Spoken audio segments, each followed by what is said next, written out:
In the next part of section 3.5, let's talk about reflection about the x and y axis. So here's what a reflection is.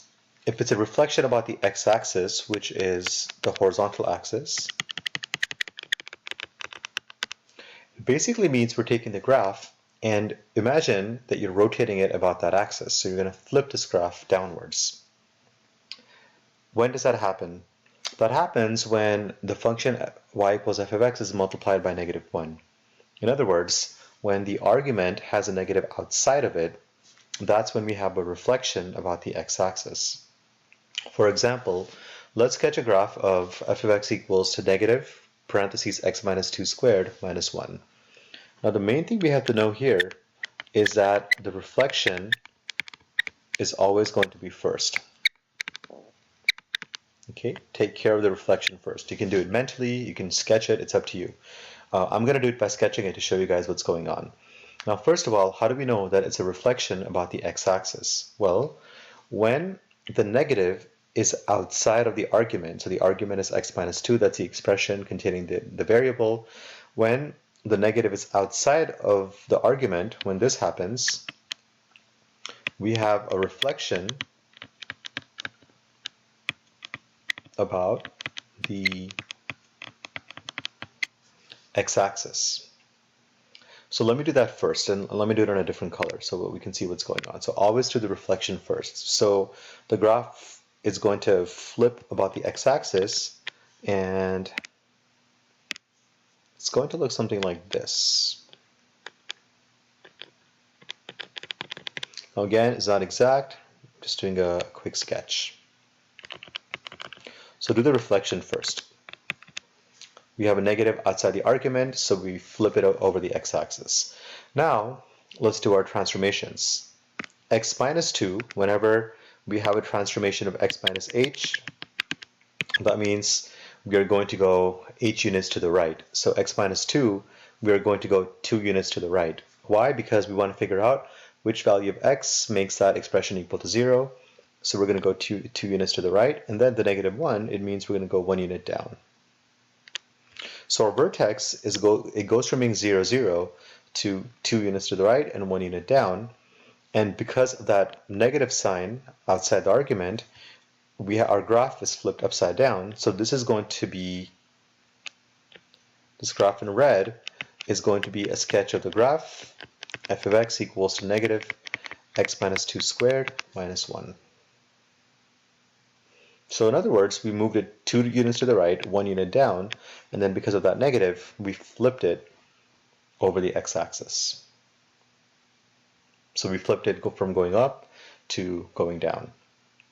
Let's find the domain and range. The domain is all the x values for which the graph exists. So you take any x value, the graph will always exist because the graph is going to keep going infinitely in each direction.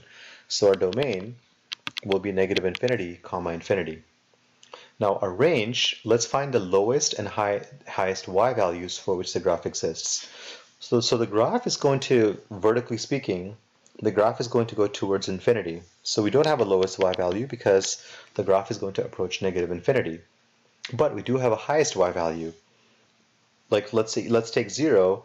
This red graph doesn't exist at 0. The highest y value where the graph exists is this one, which is -1. So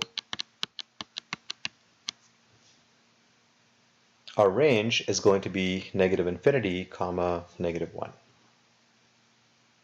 The lowest y value, well, we don't have one because the graph is going towards -∞, and the highest y value is -1 because the graph never goes above -1. Let's talk about reflection about the y-axis.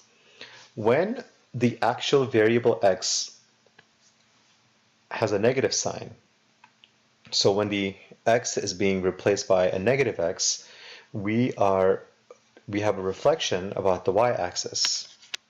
Okay, here's what that means. So this is the y-axis, and we take the graph and we flip it over the y-axis.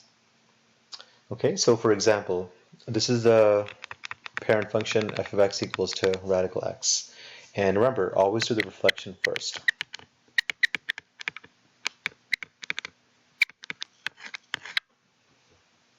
So when we have square root of negative x, this parent function, it's going to flip.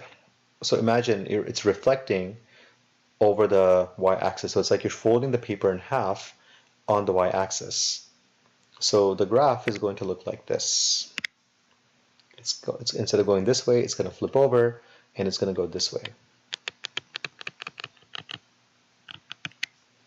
So do the reflection first.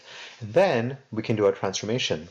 So we don't have a horizontal transformation because the argument, we don't have a plus or a minus sign, so there's no horizontal transformation, but we do have a vertical transformation of 2. So now we reflect this, and now we're going to go up 2 units, which is here. So the graph is going to look like this. Always do the reflection first, and then move it 2 units up. Our domain, going this way, the lowest x value, because the graph approaches negative infinity, is going to be negative infinity, and the highest x value is going to be this one, which is 0, because this red graph never goes past 0. Now the range, the lowest y value for which the graph exists, is going to be this one, which is 2, and then from there the y values go up. So like for 3 the graph exists, for 4, 5, and the graph is going to keep going infinitely. So our range is going to be 2, infinity.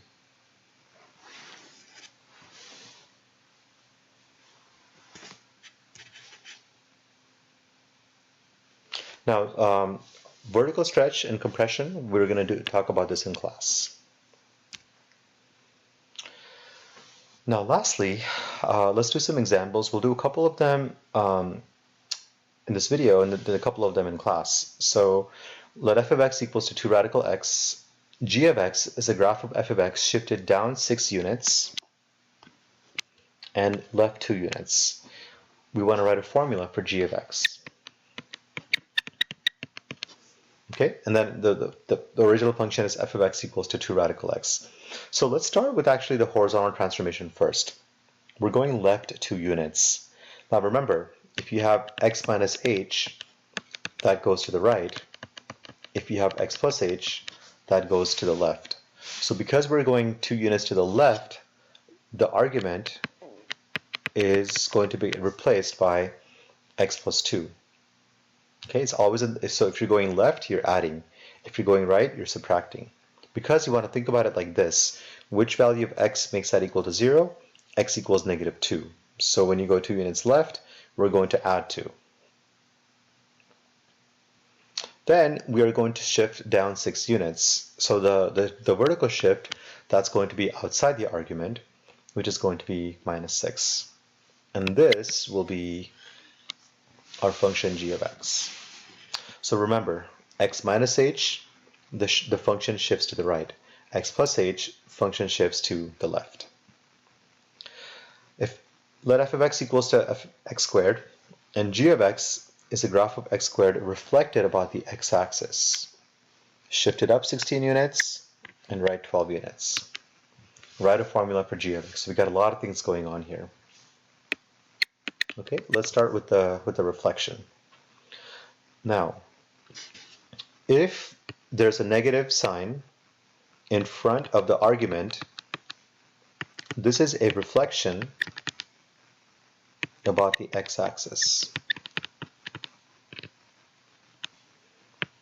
If the actual variable x, if the argument has a negative sign attached to it, then this will be a reflection about the y-axis. So we have a reflection about the x-axis, which means we have a negative sign added to the outside of the argument. And the argument here is an x squared. So we're going to start by taking g of x and adding a negative to the outside of the x squared. But we're not done, because now we have a shift of 12 units to the right and 16 units up. So when do we shift to the right? When the argument is replaced by x minus h, we shift right. So because we're going right 12 units, we're going to take the x and take x minus 12 to the second power. So the x squared becomes x minus 12. So the argument x gets replaced with x minus 12 because When we subtract h, we go to the right. And then we're shifting 16 units up. So that'll be your 16 units up.